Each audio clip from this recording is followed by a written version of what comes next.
pour obtenir cet espace tablette-là, Ouais. comment on fait? Parce que les gens ne savent peut-être pas, mais on achète notre espace tablette, on le négocie. Là. Absolument. Fait que, tu sais, pour nous, encore, c'est dur de prendre mon exemple des fois parce que moi, qu'est-ce qui est arrivé étant un chef vedette en guillemets, j'haïs ça, mais en tout cas, C'est ça peu que c'est importe. ça, hein?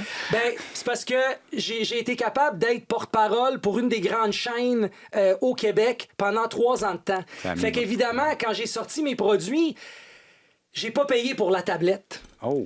Donc, j'ai eu cet avantage-là à avoir du support un peu. Et évidemment, quand on a décidé de se dire, OK, on va aller à une deuxième étape, puis on va commencer à mettre nos produits dans d'autres épiceries. Mais là, c'est sûr qu'on a commencé à payer pour notre espace tablette. Par contre, à ce moment-là, on avait déjà fait des économies, on avait déjà fait un peu d'argent. Donc, on avait les ressources pour dire, OK, on va aller de l'avant, tu sais. Mais c'est sûr que c'est difficile. Si t'es une marque, puis tu veux être sur une étagère d'épicerie, c'est plus difficile aujourd'hui. Par contre, il y a beaucoup d'épiceries aussi, par contre, que maintenant, ils ont des programmes pour les produits locaux, où ce qu'ils vont faire de la place, où ce que c'est moins cher, où ce qu'ils vont donner une chance aux petits entrepreneurs. Donc, Mais il faut que ça vende.